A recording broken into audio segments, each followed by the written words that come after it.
Começa agora o programa Gente do Rio. Eu sou Mônica Ramos. Existe uma indústria da multa? Capacete salva vidas? É melhor fazer educação para o trânsito ou o motorista só aprende quando dói no bolso? Essas e outras perguntas nós vamos responder com o meu entrevistado de hoje. Ele foi jogador do Flamengo e virou político. Foi deputado federal, secretário de Estado, prefeito de Três Rios por 2 vezes e agora é presidente do Detran pela 2ª vez. Eu vou conversar hoje com o Vinícius Fará. Muito bem-vindo, Vinícius Fará. Prazer, Mônica, estar aqui. Uma honra te receber aqui no programa. A honra é toda minha, Mônica. Você ocupou o posto que 10 entre 10 garotos, rapazes, jovens querem ocupar. Foi jogador do Flamengo. Sim. Disso virou político, que é um posto que, digamos assim, é bem polêmico. Como é que foi essa transição e como é que você mudou assim? Mônica, acho que uma coisa leva a outra, né? Apesar de parecer caminhos distantes, eu joguei no Flamengo de 12 aos 19 para 20 anos, sou do interior, Três Rios, e lógico que numa cidade do interior, alguém que joga no Flamengo, né? Não é? Todo mundo passa a conhecer. E acho que isso acabou fazendo com que eu pudesse ser uma pessoa conhecida no município. Eu já era, antes de entrar na política, comerciante, né? Eu comecei também muito cedo como comerciante e o Flamengo acabou me projetando uma imagem na cidade que depois eu fui convidado por um político tradicional no município que resolveu ser candidato a prefeito e me convidou a ser candidato a vereador com 22 para 23 anos. Você também na política, a tua trajetória foi marcada, foi por esse caminho também, sempre no desenvolvimento econômico, né? Você foi secretário dessa área no governo do estado. Quando o prefeito de Três Rios, você levou para lá 2.500 empresas, ganhou 2 edições nacionais do Prêmio Prefeito Empreendedor do Sebrae e 3 do estado do Rio de Janeiro. E é palestrante do Sebrae Nacional falando sobre empreendedorismo e desenvolvimento.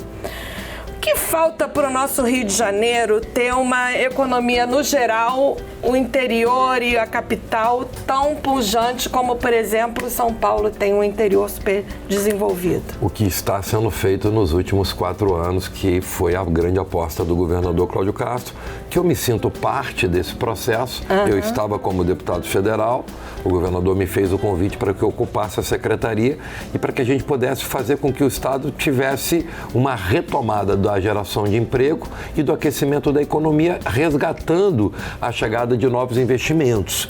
E isso, Mônica, vem acontecendo de forma consistente, principalmente nos últimos 3 anos. Acho que só fazer um parênteses aqui, eu chego à frente da secretaria, o Rio era o 23º estado dentre os 27 na geração de emprego e o Rio vai para 2 anos e meio consecutivamente ocupando a 2ª colocação na geração de emprego. Fala de Detran, a indústria da multa, ela existe ou é necessário ou o motorista só aprende quando dói no bolso? Mônica, eu não vejo com esse olhar. Não existe indústria da multa, existe o órgão cumprindo o seu papel. Né? O Detran do país inteiro tem como prerrogativa o quê? Toda a parte de habilitação e de documentação de veículos, o órgão responsável é o Detran, não só em colocar de pé as necessidades do cidadão, mas também fiscalizar.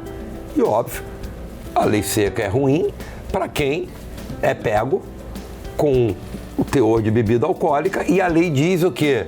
Que não pode. A lei não é no Rio de Janeiro, a lei é no Brasil inteiro. E o Detran está lá dando suporte às operações. Importante a gente explicar, né? O programa, e eu sou totalmente a favor, a gente tem estatísticas absurdas da redução de mortes, de acidentes que deixaram centenas de milhares de pessoas com sequelas até hoje por causa da Operação Lei Seca. E os pardais? Você chega, vai muito bem, daqui a pouco tem um pardal de 40. Pardal não é do Detran, pardal é da Prefeitura. Boa pergunta que me permite o cidadão, porque na verdade todas as pessoas, porque a multa chega pelo Detran. Exatamente. Aí é o Detran que colocou, o Detran não coloca pardal. Mas é importante deixar claro, Mônica, que se alguém está trafegando numa rodovia federal Se alguém está trafegando numa via municipal, se alguém está trafegando numa via estadual, numa RJ, não é o Detran que está lá com o radar multando. Polícia Rodoviária na Rodovia Federal e a Polícia Militar na estadual e a Guarda Municipal na municipal. Só que a multa chega pela ferramenta do Detran, mas o ato da penalidade, da multa, não é o Detran. Então isso tem que ficar muito claro, senão o Detran vira o grande monstro da maldade. Agentes da Coordenadoria de Trânsito do Detran foram para os blocos conscientizar as pessoas e você já declarou que a educação para o trânsito é fundamental. Total. Temos estatísticas com... Ô, Mônica... Mas em que se defende essa tese? Um dia a dia nosso. Né? Repare que quando você não aprende ou não criou um hábito de entender as regras, as punições, os critérios, você acaba achando que o mundo é do jeito que você quer. A educação do trânsito, ela tem um papel, isso não é aqui no Brasil, no mundo inteiro. A Suécia é a grande referência de educação de trânsito, o país que o trânsito é mais seguro, mais organizado. Por quê? Porque tudo isso é construído desde lá da criança, logo no início da escola. O papel do motorista, o papel do pedestre, as legislações, as punições. Então eu sou um apaixonado por essa ferramenta e eu acredito que ela é a ferramenta mais importante para a gente começar a mudar a realidade do trânsito no nosso país, que é incutir desde o início, na criança de hoje, e que em muito pouco tempo depois ele vai se tornar um condutor, seja de uma moto ou de um carro, ele tem que estar orientado, ele tem que entender, e o Detran faz esse papel. A gente faz, e vai ser na nossa gestão uma das prioridades, levar para a rede pública, numa parceria com a Secretaria de Educação, a construção da conscientização. Um programa que você implantou na sua primeira gestão do Detran, né, que é a segunda vez que você está sendo presidente, e promete retomar agora, é o Detran Presente. Isso. O que vai ser o que vai ser ou já é o Detran Presente? Não, vamos lá, não, já é não, porque acabou, infelizmente, depois que a gente saiu do Detran, esse projeto não mais teve continuidade. O Detran Presente foi a grande salvação do Detran nos anos de 2017 e 2018. O Estado vivia um momento difícil econômico, o Estado vivia um momento de dificuldade financeira e isso gerou uma realidade catastrófica, Mônica. Nós chegamos no Detran, o Detran tinha milhares e milhares e milhares de demandas reprimidas de habilitação, identidade, ou seja, o Detran não dava vazão em razão da sua crise econômica para atender o dia a dia do cidadão fluminense. E aí eu fui obrigado a criar um programa que inverteu a ordem. O Detran que foi para perto. Vai até as pessoas. O Detran que sai ali do seu cofre e vai para perto das pessoas entregando soluções. A gente, com 5 meses de Detran Presente, a gente zerou um passivo de demanda que estava ali há quase 5 anos no órgão. E aí você vai oferecer identificação, né, carteira de identidade, todos os habilitação. Todos os serviços. Na verdade, o Detran Presente é como se a gente pegasse aquele prédio ali e todo mundo fosse visitar uma cidade. Então, a pessoa que tem dificuldade para poder fazer a sua defesa do recurso da multa, a pessoa que não conseguiu fazer a vistoria porque o posto perto da casa dele tá com superlotação, a carteira de habilitação, a carteira de identidade, a pessoa que precisa daquela carteirinha para a SEAP, para poder visitar um parente, ou seja, a gente leva todos os serviços, ou seja, a gente desburocratiza, a gente vai para perto das pessoas. E o Detran... Maravilha. E vai começar quando isso? Vai começar agora no mês de abril, a gente só está defendendo... Qual vai ser o primeiro destino? Não, ainda não, a gente faz o primeiro destino de acordo com o volume de demanda reprimida. É um programa sério que tem critérios, a gente não faz ele aleatoriamente. Então, vocês já estão fazendo o levantamento? A gente está fazendo o levantamento de todas as operações que o Detran tem no Estado. Com isso, a gente gera uma realidade de passivo e de ativo que nos permite dizer, lá está pior, vamos começar por ali. E esse projeto ele tem certeza absoluta. Hoje a demanda já é bem menor de quando o programa foi criado, mas ainda existem demandas e o retorno do Detran Presente é a solução para o dia a dia do cidadão e a gente vai segmentar esse programa, Mônica. Então a gente vai ter o Detran Presente para o taxista, o Detran Presente para o mototaxista, o Detran Presente para o entregador de iFood, o Detran Presente para a mulher, o Detran Presente para carros antigos. Existe uma demanda reprimida dos colecionadores que têm dificuldade de registrar o carro, transferir, colocar a placa preta. Então nós vamos criar em cima do produto Detran Presente, nós vamos segmentar os setores com a mesma entrega, resolvendo a vida do usuário. É isso aí. E daqui a pouco eu volto para continuar conversando com o presidente do Detran, Vinícius Fará. Fique com a gente.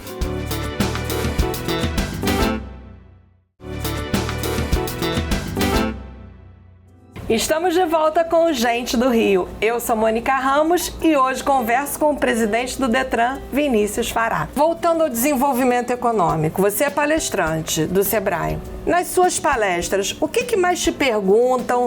Qual é a maior dor do empreendedor?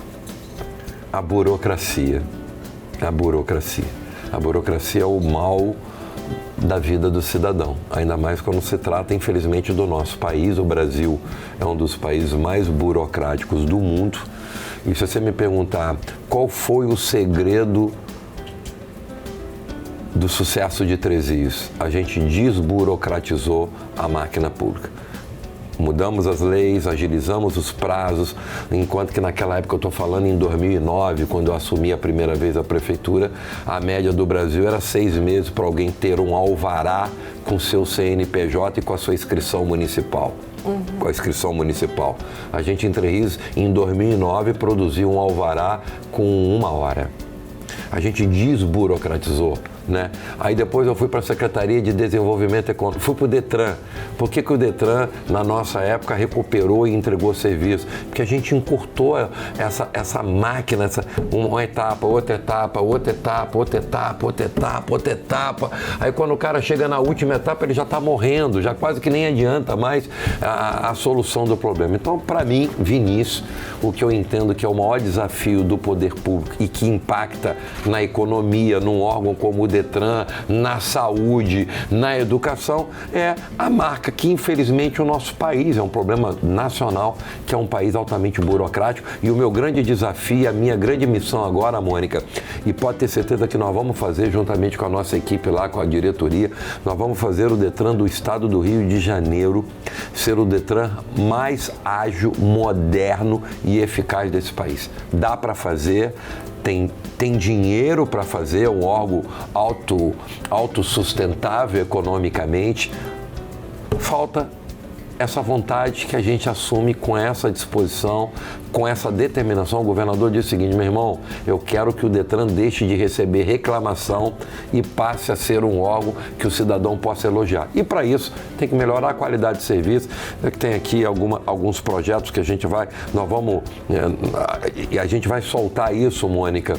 Como é a primeira entrevista que eu estou dando a um veículo de comunicação, e prazer ser com você, a gente vai soltar aí um calendário das entregas do Detran. E quais são as entregas? Por exemplo, nós vamos fazer a entrega dos documentos na residência do cidadão. Olha! Carteira de habilitação internacional, carteira de identidade. Ninguém mais vai ter que ir ao Detran, ter que ir a um posto do Detran para pegar o seu documento. Ele vai chegar na sua residência. Hoje já chega tudo na residência, inclusive cartão de crédito. É verdade. Que é algo, né, que é muito pessoal e existe risco de fraude, de uso. Já é entregue na casa com toda a segurança possível. Então nós vamos implementar a entrega dos documentos do Detran nas residências. O que mais? Nós vamos fazer a CNH social. Como é que é isso? O cidadão de baixa renda vai ter direito, o Detran vai poder entregar as carteiras de habilitação sem que o cidadão tenha esse custo, que em alguns casos passa de R$2.000. O que mais você trouxe aí pra gente? Estou gostando das novidades. Nós vamos fazer a confecção das carteiras de identidade na maternidade para o recém-nascido. Esse é um problema que as mães têm que ir ao posto com um bebezinho de 1 mês, passar por aquela fila, por agendamento. Não, o Detran vai às maternidades maternidades e o Detran vai processar toda essa questão ali da primeira carteira de identidade nas maternidades e nos asilos. A gente tem um problema muito sério hoje, né? A dificuldade dos idosos já dos abrigos, idosos, casa de repouso. E aí nós vamos ter esse programa, vamos fazer, Mônica, nós vamos criar no aeroporto do Galeão e do Santos Dumont 2 postos de atendimento do Detran para que o cidadão possa tirar a carteira de identidade e a PID, que é a carteira internacional. Por quê? Os países do Mercosul, você viaja, você não precisa de passaporte. É verdade. Você vai com a carteira de identidade. Mas tem que ter 10 anos, não é isso? Tem que ter 10 anos, mas o que acontece? Às vezes o cidadão... Já aconteceu comigo isso. Você compra uma passagem numa agência de turismo e eles te pedem lá qualquer documento, identidade ou carteira de habilitação. Aí você compra, imagina a pessoa que não tem informação. Ele compra o bilhete para ir para a Argentina com a CNH, porque a agência disse habilitação ou identidade. O que ele acha? Olha, se eu comprei com a minha carteira de habilitação, eu vou poder viajar na hora com ela. Não pode. Não pode. E centenas de pessoas perdem os seus voos, os seus passeios por causa disso. Então nós vamos criar para caso ocorra isso, dentro do próprio aeroporto, tenha lá o ponto de atendimento que ele vai conseguir tirar o documento na hora. Muito importante. Vamos fazer um convênio, Mônica, com o Instituto IBC, que é o Instituto Brasileiro de Cegos, fundado por Dom Pedro, né? O maior programa, né? Isso virou uma referência mundial, acho que foi o primeiro projeto para atender pessoas carentes, foi o IBC, Dom Pedro que construiu ali na Urca, talvez ali centralize quase a grande demanda de pessoas com deficiência visual. Então nós vamos colocar um posto de atendimento do Detran lá no IBC para que as pessoas com deficiência visual tenham a estrutura de documento, de renovação, de tudo aquilo. Tem tanta coisa. Vamos investir no servidor, vamos criar, Mônica, isso é legal, deve chegar para vocês aí muita demanda. Os postos, principalmente os postos de vistoria, praticamente desde...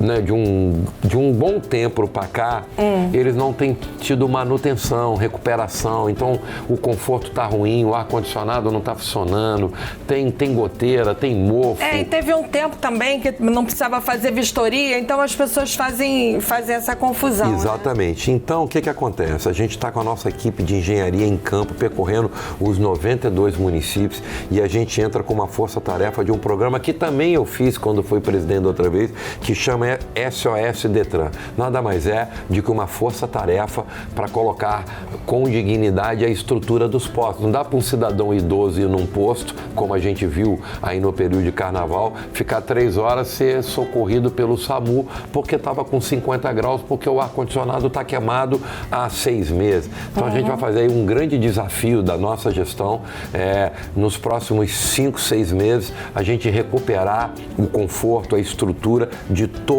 os pontos de atendimento do Detran no estado do Rio de Janeiro.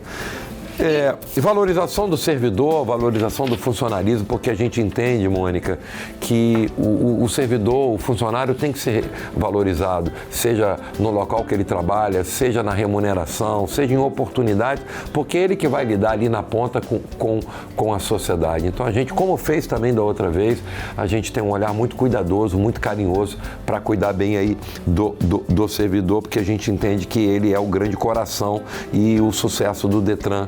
Né? E a satisfação do cidadão passa pelo ambiente de trabalho. Muito bom. Agora eu vou botar cartas para você para a gente ver se isso vai acontecer realmente. Nosso momento cartomante. Vamos ver. Pode tirar uma carta. Tá. Tô de bobe. Você fazendo tudo isso daí, o que você gosta de fazer quando tá de bobeira? Trabalhar. Ah, não. Não pode, não. Organizar a minha vida. Não pode ser. Tem que ter alguma coisa, um hobby, uma coisa em 3 Rios. Mônica, por incrível que pareça, eu me sinto num momento Não tem todo de bobe? Eu me sinto o meu momento de lazer em casa é um momento que eu tiro para organizar a minha... Não vê série, não vê nada? Não vejo série. Eu organizo a minha semana. Né? Quem trabalha comigo sabe, eu sou famoso por um caderno de anotações. Deus me livre. E eu tiro o domingo, né? mais tranquilo para que eu ali programe todas as ações, porque aí já na segunda-feira a gente já está com ela toda planejada. Aí você pode dizer, poxa, mas você gosta de trabalhar no sábado e domingo? Eu não sei te explicar, mas isso me dá prazer. Organizar o meu trabalho, organizar o que eu vou fazer na semana que vai começar, para mim, não deixa de ser um prazer. Vamos marcar um negócio muito carioca, né? Sim. Vamos marcar, vou na tua casa, nunca acontece. O que você sempre quis fazer no Rio de Janeiro e nunca fez? Nunca teve a oportunidade? Deve ter um monte de coisa que o pessoal trabalha, né? Tem, Mônica. O que, por exemplo? Subir a Pedra da Gávea. Ah, tá aí um bom programa. Pode tirar mais uma carta. Vamos lá. Saudade da minha laje. Do que você tem nostalgia no Rio de Janeiro? Esse daí deve ser de 3 Rios. Eu sou um cidadão apaixonado pelos costumes dos anos 70, dos anos 80, que é a minha geração, né? Eu tenho 59 anos. E no interior, a oportunidade de conviver mais próximo com as pessoas, sem a ferramenta tecnológica, né? O convívio da família. A gente era de uma época que não tinha celular. Exatamente. Então, assim, eu tenho muita saudade disso. Infelizmente, é uma saudade que a gente sabe que ela não vai se resolver, porque o mundo cada vez mais vai ficando dinâmico e mais rápido. Mas esses momentos de você gastar o seu tempo no contato físico, né? Seja brincando, seja se relacionando, infelizmente hoje já não é mais uma realidade. Agora nós vamos para o nosso momento Cadeira no Portão. O que é o Cadeira no Portão? Cadeira no Portão lá em 3 Rios devia ter muito, né? Nas noites de calor, que agora já estão acabando, mas a gente estava agora no verão, né? Nas noites de calor, você pega a cadeira de praia, bota no portão de casa e vai fazer o quê? Falar das pessoas, né? Sim. Falar dos outros. E agora nós vamos falar dos outros. Pode botar. Elvis Presley. Maravilhoso. Um ídolo eterno. E acho que é um divisor de águas do rock e do pop, que fez toda a diferença e faz até hoje. Rebeca Andrade. Rebeca, com orgulho, eu me sinto parte desse processo aí, porque quando eu fui prefeito, a gente criou um programa de ginástica olímpica, artística, e 3 Rios passou a ter, não sei se você se lembra, pegou fogo no no ginásio do Flamengo. E o ginásio com a melhor estrutura de equipamentos e de área física do estado inteiro era um local público feito pelo nosso governo na cidade de 3 Rios. E aí o Flamengo e a seleção brasileira... Flamengo? Por que fala Flamengo assim? O Flamengo e a seleção brasileira,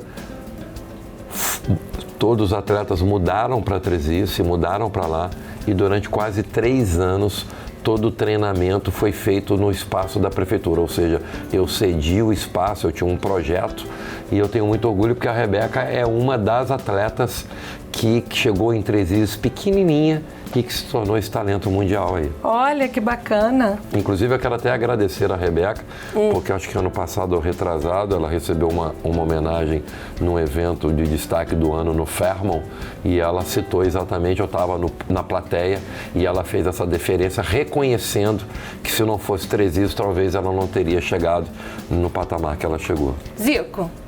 Qual flamenguista, né? Ídolo master, ídolo como ser humano, como atleta, como pai, como marido, como amigo. Acho que o ídolo é o Zico é aquele ídolo que você tenta encontrar algo que ele não é 10 como ele foi na camisa e não encontra. Um ser humano É verdade. ímpar. Ele foi o nosso entrevistado do programa número 100, né? Foi. E realmente eu pude testemunhar isso. Eu conheço. É um cara diferente. Eu conheço, eu convivi, convivo e cada vez mais a gente passa a amar e respeitar, porque ele é um craque em tudo. Né? Craque como marido, craque como pai, como amigo, craque como atleta. Né? Falar o que do Zico? Como pessoa, né? Com os outros. É, né? the best. É verdade. Papa Francisco. Uma figura humana, acho que a gente teve muito orgulho quando ele foi escolhido para ser o Papa, porque ele é um Papa latino, um Papa latino, vindo da origem dele, né? A história do Papa a gente conhece, sempre ali no trabalho dos mais humildes, das pessoas mais necessitadas. Então, acho que ele também é um orgulho para todos nós latinos, né?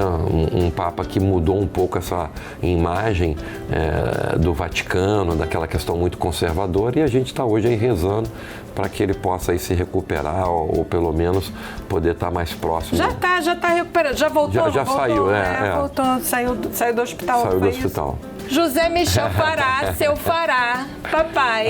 Meu pai é... É sua referência, ele? É minha referência. Referência, eu vou te dizer, de várias coisas. Referência de amor à vida. Porque um ser humano de 94 anos... Olha... que ama a vida e quer viver para sempre. Então, acho que isso é o que mantém ele até hoje lúcido, ativo e apaixonado pela vida. Então, acho que esse foi o maior aprendizado. Meu pai me ensinou valores que eu carrego até hoje. Um dos que eu mais respeito e exercito é o sentimento da gratidão, né? Hoje, infelizmente, a gente vive num mundo que a gratidão não dura uma noite, né? Grato hoje, ingrato amanhã. E o meu pai me ensinou que o sentimento da gratidão é um sentimento que nunca prescreve, ele é para sempre. Então, assim, meu pai é minha paixão, meu amor. Lógico, minha mãe também, eu sou um privilegiado. É o filho de pai libanês e mãe síria, né? O meu pai é filho de libanês e a minha avó é síria. É síria. Então eu sou um neto sírio e libanês, né? E que amo tudo que eles me ensinaram. A minha mãe me ensinou a ternura, o bom humor. A minha mãe é uma pessoa que eu nunca vi minha mãe mal-humorada, ela está sempre com um sorriso, ela está sempre de uma forma gentil. E o meu pai, o foco, a determinação, a vontade de viver, a vontade de fazer a diferença, que eu tenho muito dele. Eu sou um cara determinado. Eu acho que é por isso que talvez eu estou aí há 37 anos na vida pública e, graças a Deus, Mônica, ocupando cargos importantes, seja eletivo, né, no processo eleitoral ou convidado, e acho que tenho certeza que por onde eu passei eu deixei uma marca que, independente da qualidade das entregas, tem uma marca que eu tenho muito orgulho: o respeito ao próximo. Cidadão, o órgão público existe para cuidar bem das pessoas, para facilitar a sua vida. E é dessa maneira que eu reassumo o Detran. Fazer um Detran moderno, que o cidadão passe a ter orgulho e que, quando ele procurar o Detran, ele tenha certeza que a necessidade dele vai ser resolvida. Muito obrigada pela entrevista. Vamos brindar com água, hein? Água! Obrigado, Mônica. Prazer estar aqui. Foi uma honra te entrevistar e muito obrigada. E o Gente do Rio fica por aqui, mas na semana que vem tem mais. E até lá, não esqueça, de segunda a sexta, assista a novela Beleza Fatal, às 20h30 da noite, aqui na Band. Até a próxima e um beijo.